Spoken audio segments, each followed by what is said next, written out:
Ini merupakan salah satu contoh penggunaan reaksi Michael, yaitu sintesis hormon estron dengan menggunakan dua molekul ini.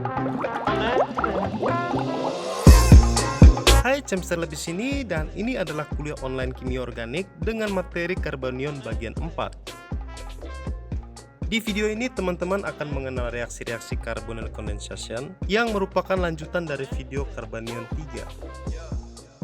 Di video 4 ini, Cemster akan membahas 4 reaksi tersisa. Ada Dieckmann cyclisation, Michael, Robinson annulation, dan Mannich. Sekedar advice, untuk meningkatkan pengalaman belajar, teman-teman bisa mengatur kecepatan video ini dengan cara klik di titik 3 di kanan atas. Nanti di sana ada pengaturan untuk memperlambat ataupun mempercepat video. Oke, sebelum kita lanjut ke kuliahnya, dukung Cemster Lab dulu ya agar terus berkembang. Hanya dengan cara subscribe dan jangan lupa tekan tombol lonceng agar teman-teman selalu update informasi terbaru dari Cemster Lab.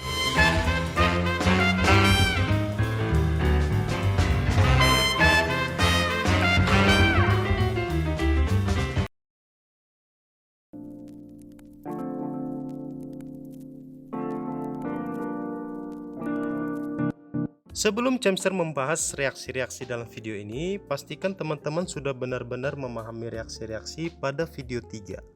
Karena reaksi-reaksi pada video ini merupakan pengembangan dari konsep dasar pada video 3. Reaksi kelima yang termasuk kelompok carbonyl condensation ini adalah Dieckmann cyclisation. Reaksi ini merupakan reaksi intermolecular chelation dari molekul diester yang membentuk cincin beranggota 5 atau 6. Jadi bisa dibilang ini merupakan reaksi Claisen condensation karena reaksi antara dua gugus ester, hanya saja bedanya di sini akan terbentuk cincin atau molekul siklik. Jika molekulnya adalah 1,6, maka akan terbentuk cincin beranggota 5. Sebagai contoh ini adalah 1,6 diester, ada dua gugus ester di ujung-ujung molekul. Dan kalau kita gambarkan ulang akan membentuk konformasi seperti ini. Nah, kalau kita tambahkan basa dan dilanjutkan dengan hidrolisis, maka kita akan mendapatkan molekul cincin beranggotakan 5 seperti ini. Jadi kesimpulannya adalah molekul ini bereaksi dengan dirinya sendiri. Ini yang dimaksud dengan reaksi intramolekular. Jika molekulnya adalah diester 1,7, maka akan membentuk cincin beranggotakan 6. Sebagai contoh, molekul 1,7 diester ini sama seperti molekul yang di atas, hanya saja molekul ini lebih panjang rantai karbonnya. Kalau kita gambarkan ulang, maka akan menjadi seperti ini bentuknya, dan dengan cerita yang sama di atas, maka akan membentuk molekul siklik beranggotakan 6. Untuk lebih jelasnya, mari kita lihat mekanisme reaksi berikut. Seperti reaksi Claisen condensation, reaksi ini berlangsung dalam 3 langkah. Yang pertama, tentu kita harus membuat enolat dengan basa etoksida, sehingga karbon alfa ini keluar dari molekul dan membentuk karbanion. Langkah kedua adalah karbanion ini menyerang ester yang ada di ujung, sehingga terbentuklah ikatan baru dan membentuk sebuah cincin. Langkah ketiga adalah kita tambahkan asam berair agar leaving group OET ini dapat keluar dari molekul, membentuk etanol dan beta ketoester, sebuah molekul yang khas dari Claisen condensation.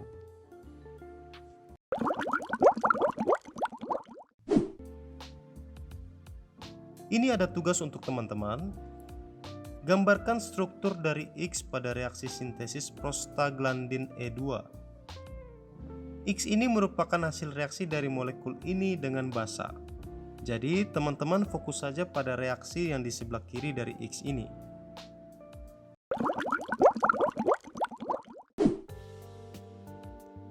Reaksi selanjutnya akan Cemster bahas ada reaksi Michael. Reaksi ini terjadi antara enolat dengan karbonyl alfa beta tak jenuh. Karbonyl alfa beta tak jenuh itu seperti ini. Ada karbon ikatan rangkap pada posisi alfa beta dari karbonyl. Nah, molekul ini juga beresonansi layaknya enolat. Hanya bedanya akan terbentuk karbon positif di sini atau juga bisa di sini. Jadi bisa dibayangkan jika karbanion datang menyerang di bagian karbon positif ini. Mari kita lihat apa yang terjadi. Ini adalah contoh karbonil alfa beta tak jenuh. Dan akan kita reaksikan dengan molekul ini yang merupakan sumber karbanion. Dengan bantuan basa etoksida, maka dua molekul ini bergabung menjadi satu dengan ikatan baru terletak di karbon beta. Juga teman-teman bisa lihat ikatan karbon rangkap di sini kini sudah hilang. Mari kita lihat mekanisme reaksinya. Reaksi Michael berlangsung dalam 3 langkah. Yang pertama, as always, kita buat dulu enolat dengan cara menambahkan basa etoksida ke molekul ini. Hasilnya, kita mendapatkan karbanion di sini. Langkah kedua adalah karbanion ini siap untuk menyerang karbon beta pada senyawa keton.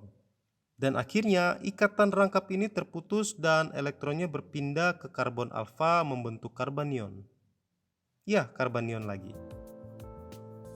Pertanyaannya adalah, mengapa karbanion ini menyerang karbon beta? Sudah Cemser jelaskan tadi ya pada struktur resonansi dari karbon alfa beta tak jenuh ini. Oke, langkah terakhir dari reaksi ini adalah protonasi. Nah, karbanion pada karbon alfa ini menyerang hidrogen pada etanol. Sehingga hasil akhir dari keseluruhan reaksi ini adalah ikatan rangkapnya menjadi hilang dan dua molekul tersebut bersatu membentuk ikatan baru di karbon beta.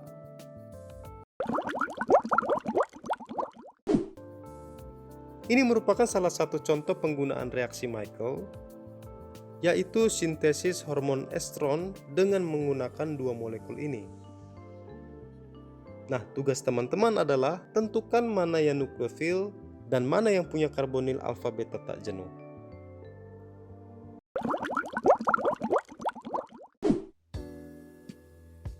Reaksi selanjutnya yang masuk dalam kategori carbonyl condensation adalah Robinson annulation. Reaksi ini adalah reaksi Michael yang dilanjutkan dengan aldol condensation secara intramolekular sehingga membentuk cincin. Jadi reaksi umumnya seperti ini. Ada karbonyl alfa beta tak jenuh dan karbonyl sumber enolat. Hasilnya tidak saja membentuk ikatan baru pada karbon beta, tetapi juga membentuk suatu cincin dan ikatan pi yang baru. Robinson annulation ini berjalan dalam dua part. Part pertama adalah reaksi Michael yang terdiri dari 3 langkah reaksi, yaitu pembuatan enolat, penyerangan nukleofilik, dan protonasi. Untuk reaksi Michael ini sudah Cemser jelaskan di slide sebelumnya, jadi teman-teman bisa kembali ke slide 27 untuk mempelajarinya. Inti dari reaksi ini adalah terbentuk ikatan sigma yang baru pada karbon beta, juga ikatan pi menjadi terputus di sini. Part B adalah reaksi intramolekular aldol condensation. Masih ingat aldol condensation pada video 3? Ya, perbedaannya di sini adalah secara intramolekular. Artinya, reaksi ini berlangsung pada molekul yang sama. Part B ini berlangsung dalam beberapa langkah reaksi, dimulai dengan pembuatan enolat oleh basa OH, sehingga terbentuklah karbanion pada karbon alfa. Kemudian, karbonil ini menyerang karbonil yang ada di sebelahnya, sehingga terbentuklah ikatan baru dan atom O ini menjadi bermuatan negatif. Disinilah momen terbentuknya cincin atau siklisasi. Nah, karena atom O ini belum oktet, maka atom O ini melakukan protonasi menjadi OH. Nah, jika dilihat, karbon alfa ini masih punya 2 hidrogen, hanya saja tidak digambarkan di sini. Sehingga keberadaan basa OH ini pasti akan mengambil hidrogen alfa dan membentuk karbanion lagi. Namun karbanion ini tidak digunakan untuk menyerang elektrofil, tetapi elektron tersebut berpindah membentuk ikatan pi yang baru. Akibatnya, gugus OH di sini terpaksa harus keluar dari molekul agar karbon di sebelah OH itu menjadi oktet. Teman-teman bisa perhatikan di sini, keseluruhan rangkaian reaksi ini akan membentuk molekul siklik dengan ikatan pi yang baru.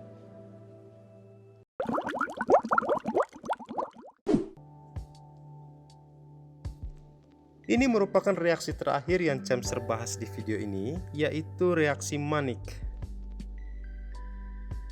Reaksi ini merupakan reaksi antara enolat dengan ion iminium untuk membentuk karbonil beta aminoalkil. Karbonil beta aminoalkil itu seperti ini. Ada aminoalkil yang terikat pada posisi beta terhadap karbonil. Ini yang disebut dengan basa Mannich. Basa ini dibuat dalam 4 langkah reaksi. Yang pertama adalah penyerangan nukleofik oleh amina ini ke karbonil formalin, sehingga ikatan pi pada atom O ini terputus dan atom O ini langsung mengambil hidrogen dari amina. Amina di sini teman-teman bisa menggunakan amina primer maupun sekunder. Intinya, paling tidak ada 1 hidrogen yang terikat. Pertanyaannya adalah, mengapa amina ini dapat menyerang karbonil? Jawabannya karena amina ini merupakan nukleofil. Bisa dilihat ada lone pair di sini. Langkah reaksi yang kedua adalah dehidrasi. Atom O ini mengambil 1 hidrogen lagi dari asam sehingga membentuk H2O dan terlepas dari molekul. Setelah molekul air ini keluar dari molekul, lone pair pada amina ini berpindah membentuk ikatan rangkap. Dan ini yang kita sebut dengan ion iminium yang bermuatan positif. Oke, kation iminium ini kita simpan dulu. Sekarang kita siapkan enolat dari karbonil ini. Proses pembuatan enolat bisa teman-teman lihat pada video-video sebelumnya. Intinya dengan bantuan basa akan terbentuk karbanion pada karbon alfa. Hanya saja tidak dituliskan di sini. Masih bingung? Oke, mengenai enolat ini Cemser gambarkan lagi ya, agar teman-teman tidak lupa. Jadi enolat ini kalau beresonansi akan membentuk karbanion pada posisi alfa. Nah, karbanion inilah yang akan menyerang ion iminium yang sudah kita buat tadi. Akibatnya, 2 molekul ini bergabung membentuk ikatan baru. Dan ikatan rangkap nitrogen ini akan terputus karena elektronnya berpindah ke atom nitrogen. Hasil akhir dari serangkaian reaksi ini adalah sebuah karbonil beta aminoalkil atau yang sering disebut sebagai basa Mannich. Baik, itulah tadi kuliah kita kali ini. Terima kasih sudah menonton video ini sampai akhir. Dan akhirnya sekarang kamu sudah mengenal keseluruhan materi mengenai karbanion dan enolat dari video 1 sampai 4. Tetap stay tune di channel Cemser Lab karena masih banyak konten-konten kimia yang akan membuat kamu menjadi dewa kimia. Jika video ini berguna bagi kamu, jangan lupa dukung ya agar Cemser Lab dapat berkembang. Hanya dengan cara subscribe dan juga share ke teman-teman kamu yang membutuhkan. Akhir kata, salam dari Cemser Lab.